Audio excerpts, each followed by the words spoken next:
Welcome to this episode of our book read-through of Elon Musk, Woke Messiah by LBN. We left on this page. And this page starts with a poem. And this poem is entitled Traveling Tales, and it reads, I traversed the world to spread my wings, and I learned a great many things, to tell the truth and how to share, to help another and simply care. And for all the effort that I made, my niece learned the same in the first grade. That popular poem, Everything I Needed to Learn, I learned in the first grade or kindergarten or something like that. Sometimes, truth isn't hard to find. It's probably more following, that's the harder part. Then we have an Albion blurb from 2071. That reads, the gap between physical and metaphysical is wide and blurry. A wide gap, yet getting exponentially thinner and increasingly focused. Just because you cannot see a thing right there, this does not mean it is not there or real. What could one see and sense 1,000 years ago? Very little past their own childish eyes and infant ears. Telescopes and microscopes have intensified and focused our sight. They have shown us endless universes within the smallest atoms. They have shown us our universe is a humble pawn. Are we still blind? What does the future still hold? And then in bold it says, microscopes have intensified endless universes within the smallest atoms. I think we've definitely made leaps in expanding what we can sense. And it does give us a different perspective for sure. And it makes you think what we will be able to know or sense, generations from now. Below that is a Bertrand Russell quote that reads, we know very little, and yet it is astonishing that we know so much, and still more astonishing that so little knowledge can give us so much power. Agreed. A lot of these Bertrand Russell quotes, and this is probably intentional, seem to definitely align with a lot of these Albion blurbs. Like they're thinking along the same, or they have the same mindset on a lot of things. And how ignorant we are, but even with the finite amount of knowledge that we have, how much we're able to grasp with that limited knowledge, produce, engineer.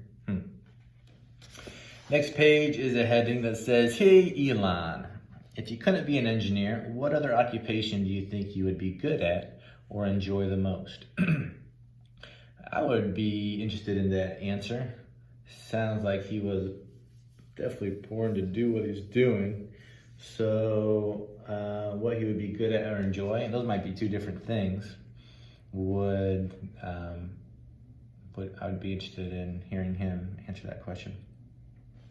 Below that is a large print, two words that says advertising space. Advertising space, like it's space where you can put an advertisement, or is the advertising space? Like stars and plants and stuff. Probably the latter, advertising space. And below that, it reads, I can't think of one idea I've had that someone else hasn't already had and verbalized better. I can't think of one idea I've had that someone else hasn't already had and verbalized better.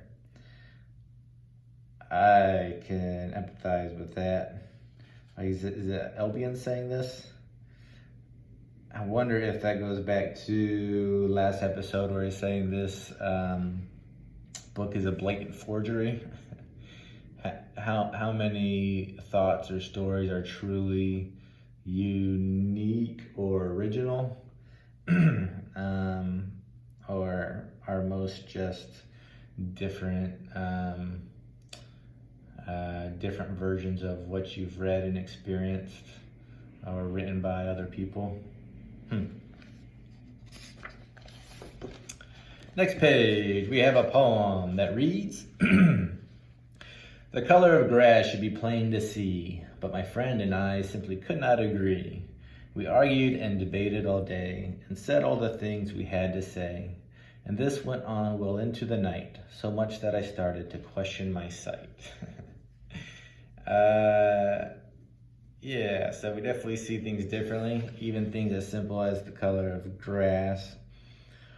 And yeah, when you argue or debate about it, it can, maybe it should make you question your own thought process, just so you can verify why you think what you do, and maybe that strengthens your own thesis, or it does allow you to accept new information.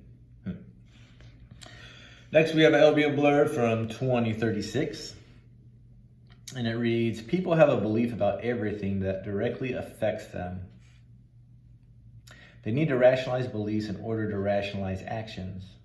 The ability to rationalize something does not make it true. Time gives rationalizations the appearance of truth, veiling true knowledge. This can hinder one's efforts to find truth, sound knowledge. Truth seekers should constantly question what they know, question everything. Truth is not always convenient, in fact, more often not. It cannot be bent to fit a personal, desired form. Truth is truth. Truth is always truth. Everything else is not. And in bold, it says, people will rationalize everything.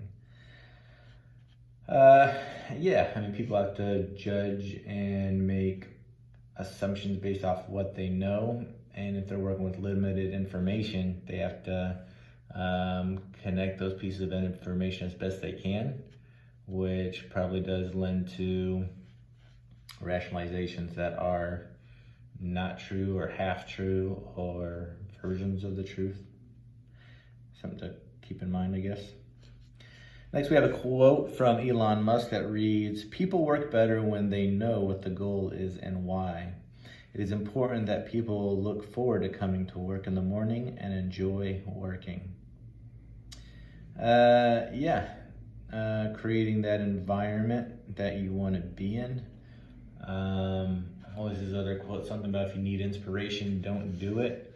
So maybe creating a work environment where people aren't forcing themselves to go, but they want to go. Next page, heading that reads, hey Elon, do you ever consider the darkest timelines? If so, what do they look like? I'm assuming they're talking about like future timelines, like worst case scenarios. Yeah, I would be interested in his thoughts on this. Yeah, definitely seems like he looks at the future with a positive bent. Obviously that may not be the case, but as far as if you're working towards something, it probably doesn't help to look at all the worst case scenarios, or at least maybe look at them but not fixate on them. Below that it reads, the ability to compartmentalize is probably our biggest strength and our biggest weakness. Yeah, it helps, compartmentalize. So I guess that would help you kind of not think about those darkest timelines and push through.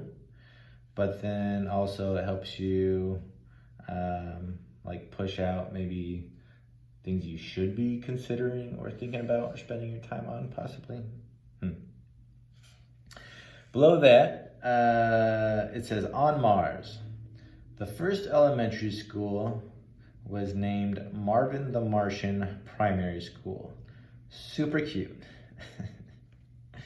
This sounds like something that Elon would do. It doesn't say that Elon named this primary school, but Marvin the Martian, he was that, was it the Warner Brothers Looney Tunes, maybe?